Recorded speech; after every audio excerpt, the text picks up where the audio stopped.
Coucou tout le monde, j'espère que vous allez bien. Aujourd'hui je vous retrouve pour une petite vidéo bilan du Cold Winter Challenge. C'est parti!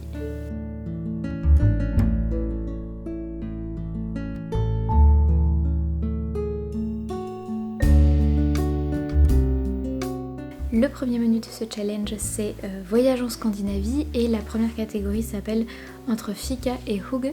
Et du coup pour cette catégorie j'ai choisi de lire un livre qui s'appelle Le Mois d'Or de Céline Chadelat, si je vous dis pas de bêtises.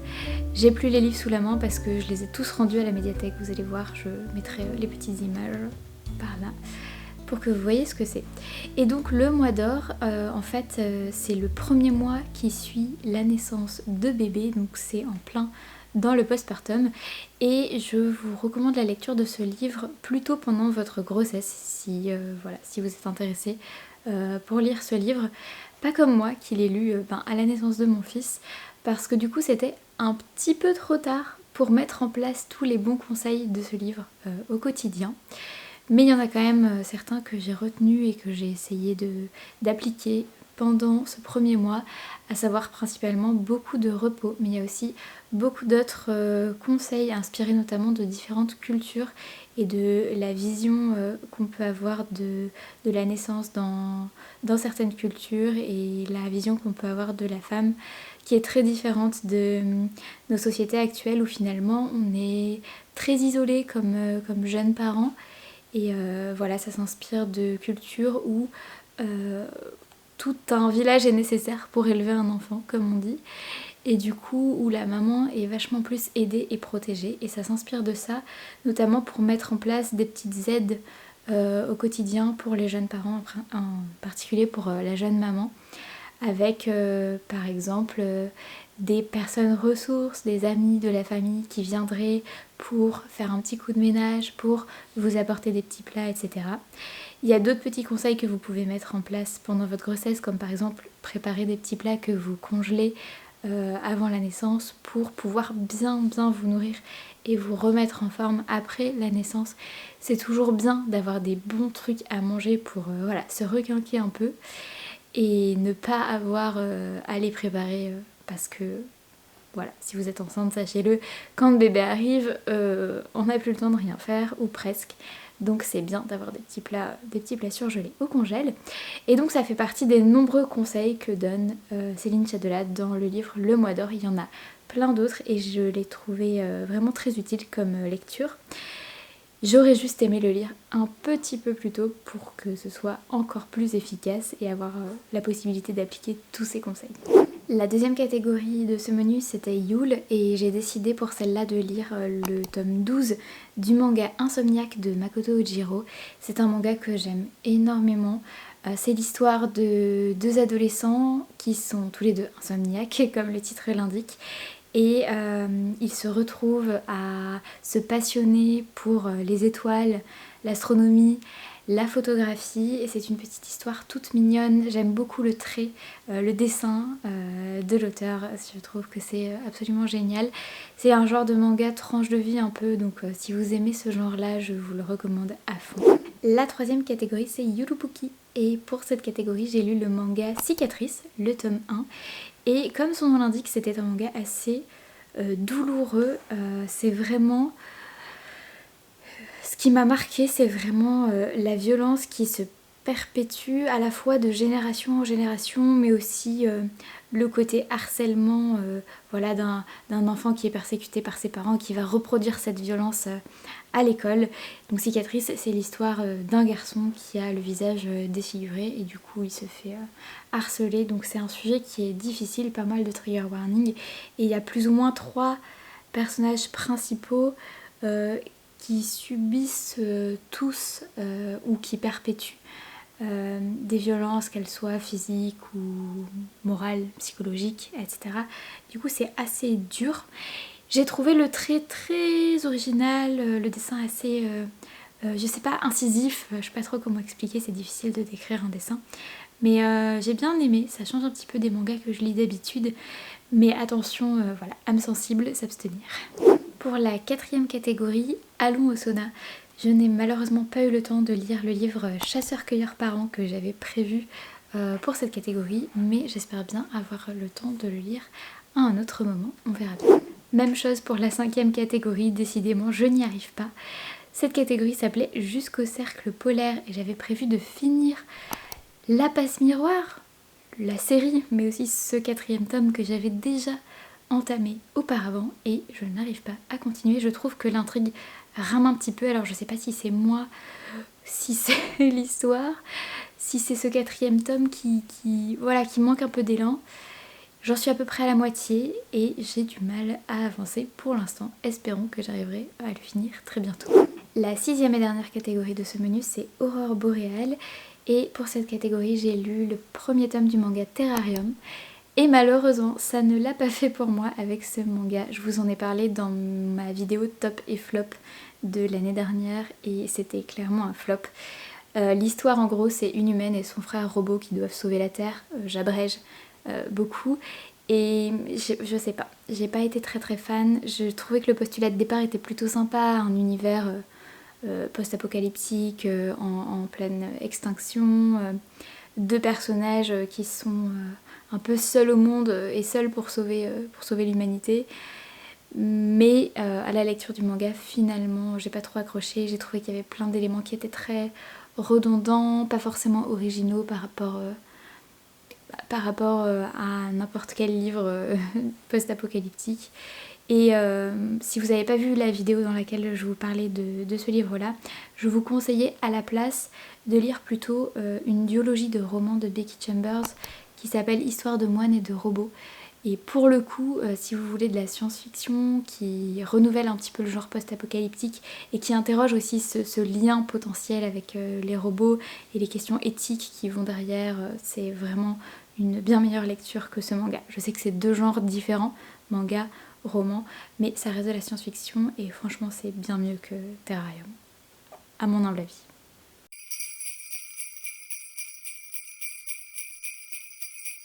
Le 2e menu c'est Féerie des fêtes et la première catégorie s'appelle Deck the Halls. Et pour cette première catégorie, j'ai lu un livre qui s'appelle Dans la tête des bébés. Et oui, vous l'aurez compris, je continue mes lectures de jeune maman. Et ce livre-là est plutôt intéressant, il se découpe en fait en différents mois de la naissance de votre bébé, voire même quelques mois. Il y a une petite page sur les capacités de bébé in utero. Et après ça va de mois en mois jusqu'au 18 mois de l'enfant il me semble, avec une double page ou un peu plus à chaque fois, de pages qui vous expliquent un petit peu quelles sont les compétences que développe votre enfant mois par mois, mois après mois. Et du coup c'est vraiment intéressant parce que comme j'ai un petit bout à la maison, je peux voir que effectivement à un mois il a développé telle compétence qui a été citée. Et je peux aussi me languir de telle autre compétence qu'il va développer à l'avenir. Bon, il nous a déjà fait ses premiers arreux et ses premiers sourires, donc on est absolument gaga de le voir et de l'entendre faire ça. Et on a hâte, par exemple, des premiers rires, qui se tiennent assis, qui fassent des 4 pattes, etc., etc. Et donc dans ce livre-là, vous avez un petit peu les différentes étapes de son développement qui sont citées. Et c'est super intéressant, j'ai appris plein de choses, donc voilà, si vous êtes jeune parent, je vous recommande la lecture de ce livre-là. La 2e catégorie c'était Lumière enchantée. J'avais prévu de lire le 1er tome de Harry Potter en anglais et je ne me suis pas encore lancée, mais ce sera peut-être pour une prochaine fois. La 3e catégorie c'est S'embrasser sous la neige et il fallait lire une romance de Noël. Du coup je me suis permis de glisser le 2e tome de la trilogie d'une accro à Noël de Laura S. Wilde. Ce 2e tome s'appelle Le mariage presque parfait d'une accro à Noël. On est vraiment dans une ambiance super cocooning où 2 amoureux préparent leur mariage à l'approche de Noël. C'est un mariage noëlesque, donc vous imaginez les sapins, les flocons, etc. C'était vraiment mais parfait, doudou en période de fête de fin d'année, j'ai adoré. La 4e catégorie s'appelle Au coin du feu et pour cette catégorie, j'ai lu un manga très original qui s'appelle Bâillement de l'après-midi. Déjà le titre est original. Et ensuite le dessin est vraiment très doux, assez simple. C'est plein de petites histoires collées les unes aux autres et ça peut sembler assez perché quand on commence à le lire. Et finalement je me suis dit que la meilleure manière de l'approcher c'était d'envisager ça comme soit des petits contes, soit des petites histoires très oniriques, soit carrément des poèmes en images. Ça vous donne une petite idée de ce à quoi peut ressembler ce manga. C'est un petit personnage dont on suit l'histoire petit à petit. C'est pas forcément un récit de sa vie de A à Z, c'est pas un tranche de vie, mais c'est plein de petits moments qui font penser à des rêves, qui font penser à quelque chose d'assez d'assez onirique. Et si vous le lisez en vous disant c'est presque un poème, et ça en devient vraiment très très poétique, hein, je peux pas faire plus parlant que ça. Et donc je vous invite à feuilleter ce manga et à peut-être lire quelques petites histoires parmi tout ce livre-là. Et vous verrez si ça vous plaît, si vous accrochez avec ce format assez original.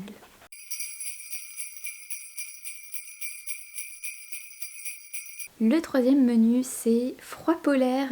Et pour la première catégorie, Stalactite ensanglantée, j'ai lu 2 livres. Alors pourquoi? Parce que la dernière catégorie de ce challenge, je ne l'ai pas remplie.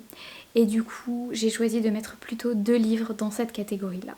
Donc ne soyez pas surpris si je ne vous parle pas de la 4e catégorie. Mais par contre, je vais vous présenter 2 livres pour celle-ci. Alors, j'ai lu la bande dessinée Je suis leur silence, qui a été écrite par la même personne qui a fait la bande dessinée Malgré tout, que j'avais beaucoup aimé à l'époque.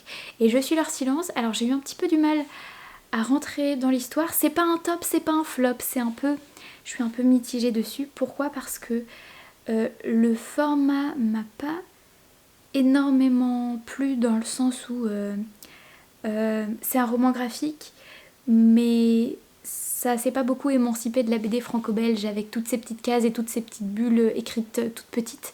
Et c'est quelque chose que j'apprécie pas énormément quand je lis un roman graphique. J'aime mieux les grandes pages avec plein d'aplats de couleurs et de pas tant de bulles. Enfin, j'ai du mal avec la forme assez carrée traditionnelle de la BD franco-belge, donc j'étais un peu déçue qu'on sorte pas de ce format-là. Mais pas surprise pour autant, parce que, si je dis pas de bêtises, malgré tout, la BD écrite par la même personne a aussi ce format-là. Donc j'étais pas choquée non plus. L'histoire de Je suis leur silence, c'est une psy qui va aider une famille. Alors que je me rappelle bien, en gros c'est un polar, et en fait quelqu'un va lire son testament, et avant la lecture de ce testament, la personne qui allait hériter de tout est assassinée. Et donc on essaye de trouver qui est l'assassin.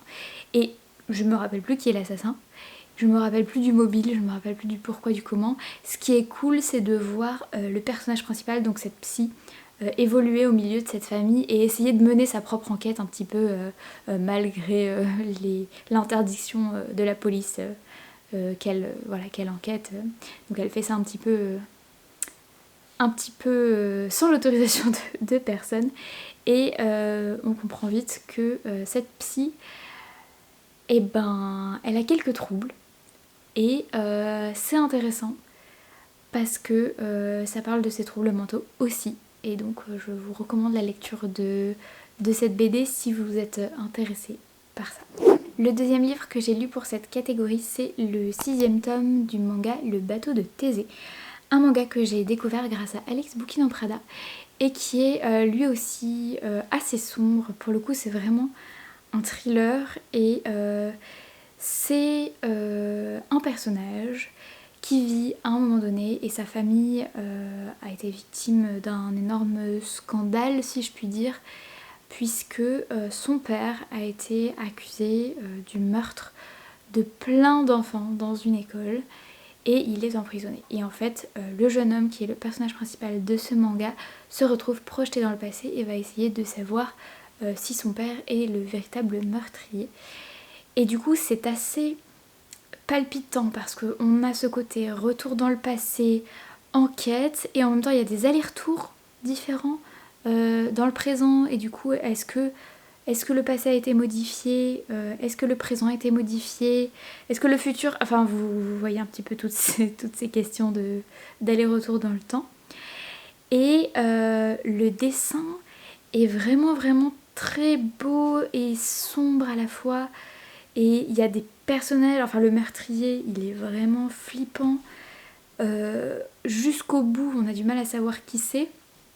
Et bref, c'est vraiment une très bonne série de mangas. Elle est terminée en 10 tomes, donc là c'était le tome 6, mais il se trouve qu'entre temps je l'ai fini. Et vraiment, si vous aimez les thrillers, allez-y, parce que c'est très bien dessiné, c'est très bien ficelé comme intrigue, et voilà, si vous aimez aussi le côté un peu voyage dans le temps, c'est pas mal. La deuxième catégorie de ce menu, c'est Let It Snow, et pour ça, je me suis permis de terminer la trilogie du Nacro à Noël avec le 3e tome qui s'appelle Le bébé plus que parfait du Nacro à Noël. Donc comment vous dire que en tant que jeune maman, ça me parlait vachement cette trilogie, j'ai beaucoup aimé. Le 3e tome est selon moi pas le meilleur, tout simplement parce que eh bien Zoé, l'une des deux personnages principaux, alors attendez, comment on dit, la personnage principale, et bon bref, Zoé attend un enfant, et à un moment donné dans sa grossesse, elle est alitée parce qu'elle a des contractions, mais que c'est trop tôt, enfin voilà, elle fait une menace d'accouchement prématuré, et du coup elle ne peut pas se consacrer à son travail à fond, et son travail consiste à faire plein de décos de Noël, et notamment à décorer un immense sapin à New York, si je vous dis pas de bêtises. Et du coup elle est dégoûtée de ne pas pouvoir le faire, et elle se dit c'est terminé le boulot, je mets tout de côté, la magie de Noël c'est fini, j'ai mis en danger mon enfant en faisant trop, donc maintenant je mets un gros stop à tout ça.